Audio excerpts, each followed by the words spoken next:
Hello' everyone, আন এটা ভিডিঅ'লৈ আপোনালোকক স্বাগতম জনাইছোঁ। আজি এটা একদম চিম্পলকৈ বনোৱা মটন কাৰী ৰেচিপি এটা লৈ আহিছোঁ। যিহেতু কি এতিয়া বহুত গৰম পৰিছে, তাৰ কাৰণে দেখিছে এইখিনি আধা কেজিতকৈ অকণমান বেছি আছে, 3 পোৱামান আছে ছাগলী মাংস লৈছোঁ। মাংসখিনি বিৰাটেই ভাল আছিল। আৰু ইফালে মই বাতি এটাতে অকণমান গৰম পানীত জিৰা, জালুক আৰু গৰম মছলা, অকণমান দালচিনি আৰু ইলাইচি ভিজাই থৈছোঁ। আজি মই মছলাখিনি পটাতে বটিছোঁ। নহৰু ল'লোঁ, আদা ল'লোঁ, জলকীয়া আৰু পিঁয়াজ এইখিনি মিলি কিনে একেলগে এটা পেষ্ট বনাই লৈছোঁ। আপোনালোকে মিক্সিং জাৰত মাৰি ল'ব পাৰে। তাৰপিছত মাংসখিনিত অকণমান মিঠাতেল দিছোঁ, সৰিয়হৰ তেল, আৰু পিঁয়াজখিনি স্লাইচকৈ কাটি লৈছিলোঁ মিহি মিহিকৈ। কমচে কম পিঁয়াজ 3টামান আছিল মোৰ, ডাঙৰ চাইজৰ। আৰু লগতে দিলোঁ নিমখ, হালধি।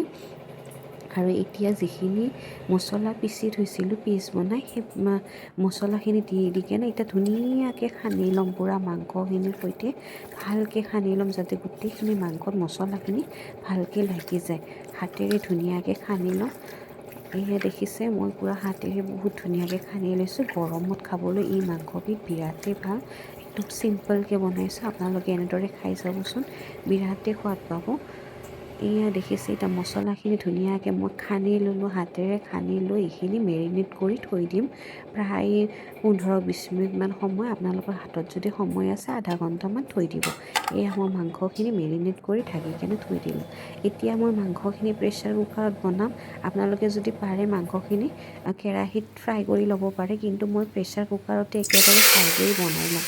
তাৰ কাৰণে প্ৰেছাৰ কুকাৰ এটাত সৰিয়হৰ তেল গৰম কৰি তাতে দি দিলোঁ। তেলখিনি যাতে গৰম হোৱাৰ পিছত মই মাংসখিনি ধুনীয়াকৈ ঢালি দিলোঁ। এয়া দেখিছে ঢালি দি কেনে এতিয়া মাংসখিনি ধুনীয়াকৈ লৰাই দিছোঁ, হেতাৰে লৰাই দিছোঁ। আৰু প্ৰেছাৰ কুকাৰৰ ঢাকনখন বন্ধ কৰি প্ৰায় 10 মিনিটমান সময় বনাই লওঁ।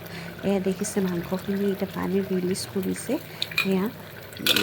এতিয়া পানী ৰিলিজ কৰিছে। আকৌ মই ঢাকনখন লগাই প্ৰায় 5 মিনিটমান সময় আৰু এনেদৰে ভাজি লওঁ। এয়া এতিয়া মই কেটচৰ মিট মছলাটো ব্যৱহাৰ কৰিছোঁ। আপোনালোকে যি মছলা খায় মিট মছলা অলপমান দি দিব পাৰে। মই প্ৰায় 1.5 চামুচমান হ'ব।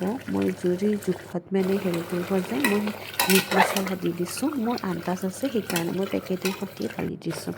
আৰু এতিয়া ধুনীয়াকৈ মছলাখিনিৰ সৈতে আকৌ মিলাই এয়া পানী ওলাই আছে মাংসখিনিৰ পৰা। সেই গতিকে আৰু অকণমান সময় ভাজি ল'ম। তাৰপিছত এতিয়া মই কাটি থৈ দিয়া আলু দি দিছোঁ। এয়া আলু দি দিছোঁ। আলুকেইটা অকণমান সৰু সৰু আছিল, এটা ডাঙৰ আছিল, গোটাই গোটাই দি দিছোঁ। আলুখিনি দি ধুনীয়াকৈ বনাই ল'লোঁ প্ৰায় 5 মিনিটমান সময়। এয়া দেখিছে মাংসখিনি মোৰ ধুনীয়াকৈ ভজা হৈ গৈছে। একদম কি ধুনীয়া হৈছে। আপোনালোকে যদি কুকাৰত ভাজিবলৈ অসুবিধা পায়, তেতিয়াহ'লে কেৰাহীত আগতে ভাজি ল'ব। তাৰপিছত মাংসখিনি মোৰ ভজা হৈ গ'ল। এতিয়া ইয়াতে মই গৰম পানী এড কৰি দিছোঁ। এইটোত মই গৰম পানী দিছোঁ। আপোনালোকে মাংসখিনি কিন্তু বনালে সদায় গৰম পানী এড কৰিব, আৰু পানী আপোনালোকৰ জোখমতে দি দিব। প্ৰায় মই 1.5 গিলাচমান পানী দিছিলোঁ আৰু 3টা চিটি লগাই দিছিলোঁ। লগাই দিয়াৰ পিছত লগালগ প্ৰেছাৰ কুকাৰটো মই ৰিলিজ কৰি দি কেনে এয়া আকৌ অকণমান সময় মাংসখিনি ধুনীয়াকৈ বনাই ল'ম। এয়া ধুনীয়াকৈ বনাই ল'ম। মাংসখিনি দেখিছে ধুনীয়াকৈ সিজি গ'ল, হৈ গ'ল মোৰ একদম চিম্পলকৈ বনোৱা মাংসৰ তৰকাৰীখন, ছাগলী মাংস। আপোনালোকে এনেদৰে বনাই খাই চাবচোন, খুবেই টেষ্টি হৈছিল মাংসখন খাবলৈ। আপোনালোকে এনেদৰে চিম্পলকৈ গৰমত বনাই খাব পাৰে। দেখিছে মাংসৰ পিচকেইটা, আৰু মই এইখিনি গ্ৰেভি থৈছোঁ। আপোনালোকে গ্ৰেভিটো হিচাপত নিজৰ হিচাপত পানী দি ল'লে হ'ল। এয়া দেখিছে ধুনীয়াকৈ মাংসখিনি হৈ গ'ল মোৰ।